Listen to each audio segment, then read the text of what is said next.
ती नाही आहे जुनी. पण मी जुना आहे. तुझ्यासोबत एक सुपरस्टार असणार आहेत आणि मग ते म्हणले की सुबोध भावे असणार मी आहेत. असे अनेक चित्रपट गेले ज्या चित्रपटात प्रमुख भूमिका करून सुद्धा पोस्टरवरती माझा फोटो नव्हता. आता कमी वयाच्या हिरोईन बरोबर काम करता. जलने वाले होते.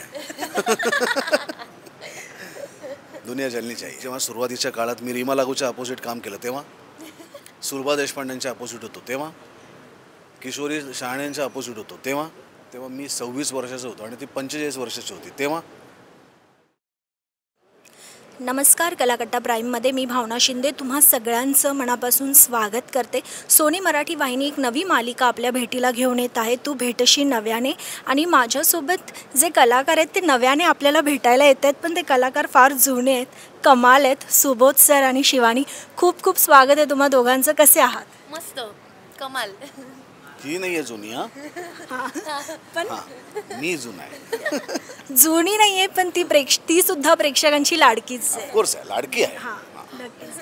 पण शिवानी, जेव्हा जेव्हा आम्ही सुबोध सरांचे इंटरव्ह्यू करतो ना, तेव्हा माझं सांगते की धडधड होते, कारण व्यक्ती खूप मोठी आहे.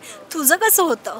ऑफकोर्स तेच होतं, धडधड होते, भीती वाटते सुरुवातीला की काय कसं वगैरे, पण नंतर आपण एक होतो ना नॉर्मल, कारण ते करतात आपल्याला कम्फर्टेबल तेवढं. सो तसंच झालंय आता. पण काय सांगाल या मालिकेबद्दल? जेव्हा विचारलं की अशी मालिका येते, खूप थोड्या गॅपने परत मालिका विश्वात येण्याचा निर्णय घेतला आहे, कसं काय विचार आला पहिल्यांदा? खरं तर मालिका करायचं आता डोक्यातच नव्हतं. म्हणजे पुढचं वर्ष 1.5 वर्ष ऑलरेडी खूप धावपळ आहे, खूप जुन्या कमिटमेंट्स आहेत. त्यामुळे आत्ता मालिका म्हणजे एक मालिका मला करायची होती, पण ती मी प्रोड्यूस करणार आहे तीच मला करायची होती, कारण ती गोष्टीत मला काम करायचं होतं, म्हणूनच ती प्रोड्यूस मला करायची होती. पण त्याच्या आधी दुसरी कुठली तरी मालिका करावी असं काही डोक्यात नसताना अचानक हा एक बॉम्ब माझ्या अंगावर पडला. आणि चांगली गोष्ट, चांगली व्यक्तिरेखा, चांगली टीम, चांगला चॅनल, असं सगळं असल्यानंतर मग नाही म्हणता आलं मला, कारण मला खूप मनापासून आवडली गोष्ट, व्यक्तिरेखा आवडली. आणि त्या क्षणी आपण करायचा निर्णय घेतला. मग आता आपोआप घेतला आहे तर मग आपोआप त्यातनं वेळ निघतो, मग दिवस निघतात, शूटिंगसाठी वेळ निघतो, मग त्या सगळ्या गोष्टी आपोआप होतात एकदा तुम्हाला आवडलं की. शिवानी, तू काय सांगशील जेव्हा सांगितलं असेल की मालिका येते, तू करतेस, सुबोध सर आहेत सोबत, पहिलं येतं ना मनात, ते काय आलं? ऑफकोर्स भारी वाटलं होतं खूप जास्त, की असं काहीतरी घडतंय. आणि मुळातच मला ही गोष्ट प्रचंड आवडली होती आणि गोष्ट ऐकल्याच मला झालं की येस करूयात.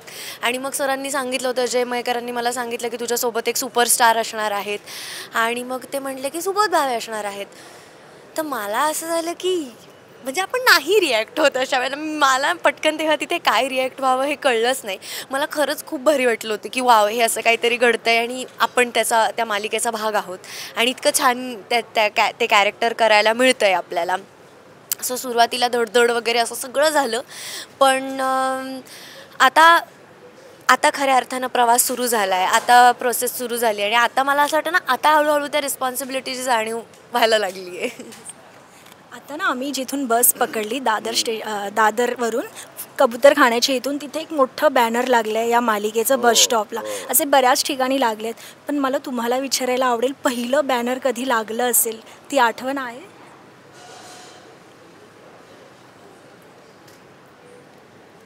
किती बॅनर लागले असतील? नाही, आठवतच नाही मला, खरंच नाही आठवत.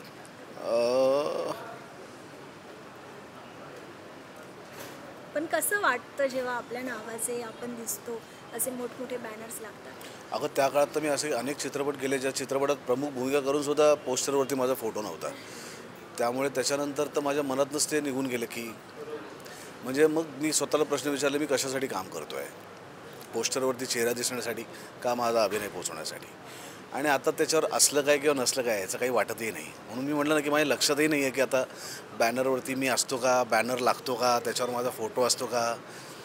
कारण आतमध्ये चित्रपट बघितल्यानंतर, कलाकृती बघितल्यानंतर जर लोक मला त्यांच्या हृदयात ठेवून गेली ना, तर माझा बॅनर लागलेला आहे. मला ते बाहेर लागतात की नाही याच्याशी मला काही घेणं देणंच नाही आहे.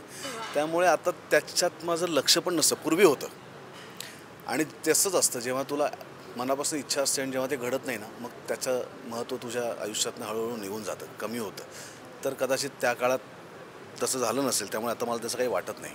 आणि आता आठवतही नाही की पहिल्या कसलं बॅनर लागलं होतं आणि कसलं नव्हतं लागलं. शिवानी तुला कसं वाटतं?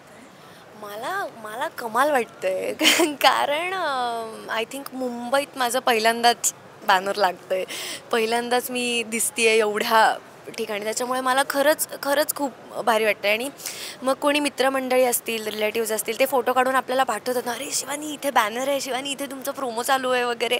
सो खूप छान वाटतं हे ज्यावेळेस घडतं त्यावेळेस, की आपण आत्ताच म्हणजे अजून मालिका सुरूही नाही झाली आहे पण आत्ताच आपण लोकांपर्यंत पोचतोय आणि त्यांना आवडतंय, त्यांच्या मनात एक उत्सुकता निर्माण होतीये. सो ऑफकोर्स ते खूप छान वाटतंय. नक्कीच.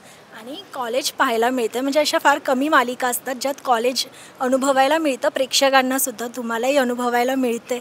काय वाटतंय? कॉलेजच्या आठवणी जाग्या होत आहेत, कसं वाटतंय कॉलेज शूट करताना?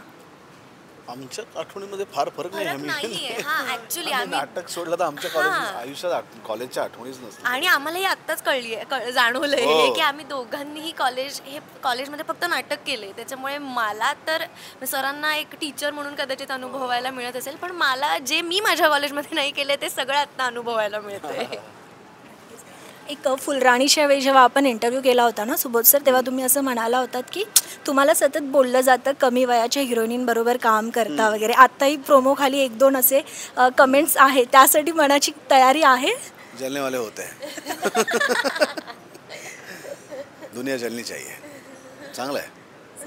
हां, चांगलं आहे. काय वाईट आहे मला सांग. आणि आहे ती कमी वयाची, त्यात कॅरेक्टरचा काय दोष आहे? आणि मला असं वाटतं की काय गोष्ट आहे ते महत्त्वाचं आहे.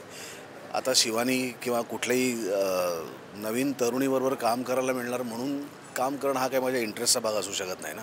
माझ्यासाठी माझी व्यक्तिरेखा आणि माझी गोष्ट हाच इंटरेस्टचा भाग आहे.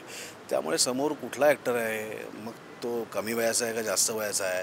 आणि जेव्हा सुरुवातीच्या काळात मी रीमा लागूच्या अपोजिट काम केलं तेव्हा, सुलभा देशपांडेंच्या अपोजिट होतो तेव्हा, किशोरी शहाण्यांच्या अपोजिट होतो तेव्हा, माझी पहिली हिरोईन जेव्हा मी नाटकात काम केलं तेव्हा मी 26 वर्षाचा होतो आणि ती 45 वर्षाची होती तेव्हा. त्यामुळे ह्या गोष्टी मी दुर्लक्ष करायचं या गोष्टींकडे आणि आपलं काम करायचं. तर आता मालिका सुरू होते, बराच काळ मालिका चालणार आहे, कारण बोलतात ना ट्रेलर बघून कळतं आपल्याला मालिका खरं तर, आणि खूप कमाल वाईब्स येत आहेत प्रोमो पाहून वगैरे. तर आता भेटू पुन्हा सेटवर. आता शुभ निरोप घे. वेलकम. घोडबंदरला आमच्या सेटवर या. थँक्यू सो मच आणि खूप खूप शुभेच्छा. थँक्यू.